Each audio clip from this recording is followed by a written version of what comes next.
Welcome back to Winning the Home Game. And today we're going to talk about why it's worth it to buy your first home. But first, you should know that it does not make sense to buy a home for everyone. So every situation is different, but I'm going to talk about what are the things or who I've spoken to over the years and why it made sense for them to buy a home. And when I have clients that come to me, it's because they're pretty much ready. I'm not trying to convince anybody, it's just the time. So here are a few reasons why people want to buy a home today. Well, first of all, maybe they've transferred over from California or another state to come into Washington to work. We're surrounded by this wonderful tech industry here in the Seattle area and the East Side.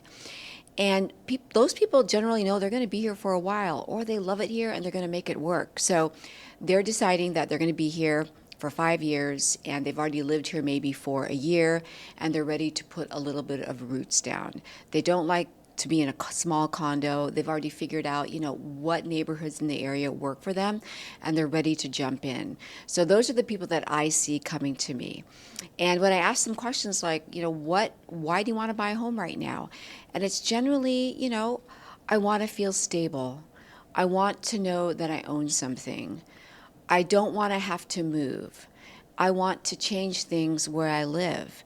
And so that's what I'm seeing. I'm seeing people who really want to be here for a while, and at the same time, they're ready. They're ready to settle down.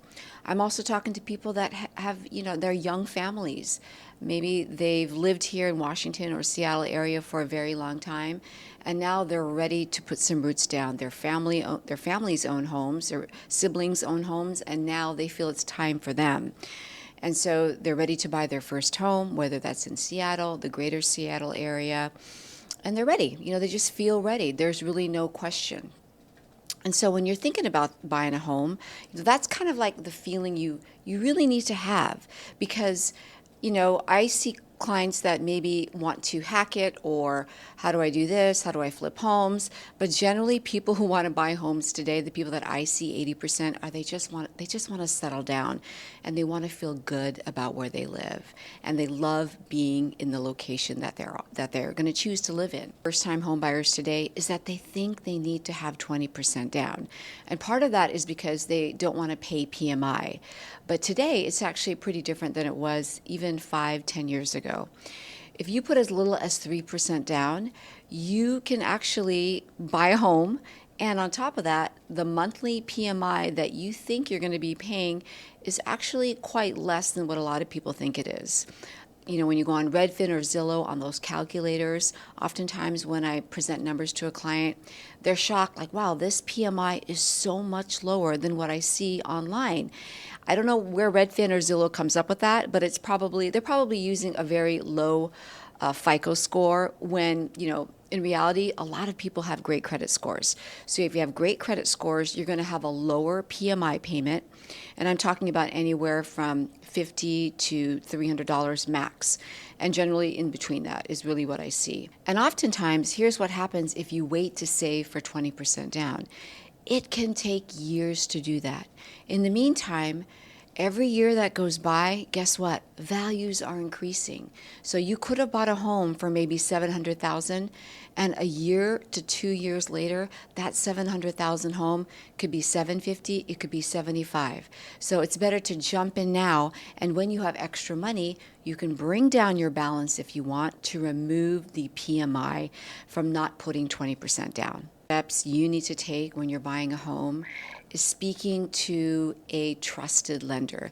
Now, where do you find this lender? There's a lot of ways to find a lender, but the best way to find a lender is from your real estate agent. But if you don't have a real estate agent, maybe you have a friend or a family member who had a good experience with a lender. And they truly should be local, because every market's a little bit different. When I mean local, I mean Seattle, greater Seattle, if you're buying in Seattle. If you're buying in Bellevue, you can work with somebody in Seattle, and vice versa. Even if you're buying in Tacoma or in Snohomish, it is totally fine to work with all of those areas, lenders in those areas, because that is still considered local. So working with somebody local that you could see face to face, whether that's in the office or on Zoom is really important. So you're going to talk to a trusted lender. Do not go online and try to find a lender in a different state because you think they have the lowest interest rates. Remember, this is just the educational portion of it. You're not going to buy a home at that minute. So you're just searching and you're trying to talk to somebody that you trust. So after you've spoken to a trusted lender, you need to feel that vibe. Are they going to educate you? Are they going to share numbers with you? What are they going to be talking to you about? And for instance, if a client comes to me, the first thing I'm going to do is hop on Zoom with them for 10 to 15 minutes to find out about their goals and to also go over the process, because there is so much to learn when you're buying your first home, and there isn't one insignificant question. So clients need to be able to ask as many questions as possible. It's not great to just talk to a lender on the phone and then all of a sudden they're going to email you information and you have to figure out, what are these numbers? What does this all mean? That is a big red flag right there. You need to be able to go over with your lender either in person or on Zoom, screen share all the numbers, first-time home buyer information, the do's and don'ts. It is crucial. Think of it as like an education part, whether you're buying today or you're buying 2 years from now. Remember, you're just learning. So if you want to know about something, or you are trying to learn about something new, what's the first thing you do? You learn about it. So think of it as learning. You're not committing yourself to working with this lender or to buying a home. You're just trying to get educated. That is the first thing that you need to do. We're entering fall and the end of 2025. And right now, rates are in the mid to low 6% range, depending upon the product that you get pre-approved for. Right now, it's starting to, we're actually having a lot more applications than we have been in the last couple of months. And part of this is because 2 years ago, rates hit 8%, and now they've gone down. So we're seeing more people enter the market or curious. Maybe they're not going to be buying right now, but they want to be ready. Because something you have to think about is this. It's not about people pushing you and being pushy. The market is pushy. You might see a house online that you absolutely love and you have to have, and you're not ready. You don't have your ducks in the row and you don't have your numbers down. You haven't been educated yet. So that's why it's really important, if you're buying your first home, to get educated as early as possible, even if you think a year from now you may not even be ready to buy a home, because it's all about education. So we're seeing applications. We're seeing multiple offers again on homes. What does that mean? That means if a home is wonderful and perfect, aesthetically pleasing, has good bones, there are multiple people offering on that home. There's usually an offer review date that the listing agent who represents the seller indicates on Redfin or the MLS. And if you're working with a realtor, your realtor is going to know that, hey, there's an offer review date, here's the date, you got to be prepared and ready to go. So there are multiple offers on many homes today. With my personal story of buying a home. Goodness, in my late 20s, I ended up divorced, a single mom with 3 little kids, and I had to move back home with my parents. And it was very humbling. We had 1.5 rooms to share between me and my 3 other kids. And at that point, I felt so low in my life. I had a good job, but I was wondering, how am I going to get these kids into some stability? That was my focus, 100%. And what I ended up doing was actually saving up, getting help from my parents to buy a home.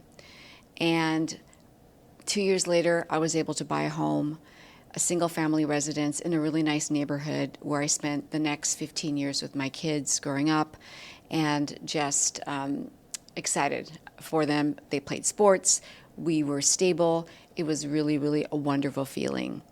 But, after I went through that experience, I realized, buying a home, that I fell in love with it. I fell in love with the feeling of feeling good, like, wow, this is such a life-changing thing that just happened to me. I was able to buy a home as a single mom, saved up money, and I fell in love with the process. Unfortunately, I was underwhelmed during the process with the people that I'm working with. I'm talking specifically with the mortgage broker that I work with. But I learned a lot. I learned that, why can't I help people just like me? At that point, I studied under somebody, learned about it, and that's where I got my mortgage license and decided to be a loan originator. And here I am 25 years later doing it, and so excited. And it still thrills me to this day, whether I'm helping a young couple with two little kids buy their first home, a single mom buy a home, or somebody moving from out of state buying a home and feeling proud about what they just did. So I just thought I'd share my story because full circle, here I am today.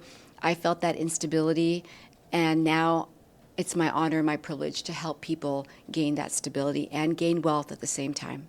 If you're curious, not feeling pressured, but know that, hey, in the future, in the next 6 months, in the next year, even the next 2 years, you're considering buying a home, you really need to take some education and learn about what it takes specifically to you. A trusted lender will pull your credit, and I would do a soft credit pull. I wouldn't do a hard pull, I would do a soft credit pull. A soft credit pull doesn't cause an inquiry on your credit report, unlike a hard credit pull. That way somebody can analyze it for you that you trust and can figure out what you actually qualify. And maybe you figure out, hey, it's not the time for me yet. And then, you grow, or month after month you're saving money and you finally do it. Or you find out maybe this isn't the case for you. But get educated, because that is the most important thing when you're thinking about buying a home. Thanks for spending time with me today. And if you want to continue this conversation, all my information is in my link below. Would love to help, or talk to somebody that you think that you can trust and take the first steps. Keep dreaming, keep planning, and when you're ready to take that next step, know that you've got people to help.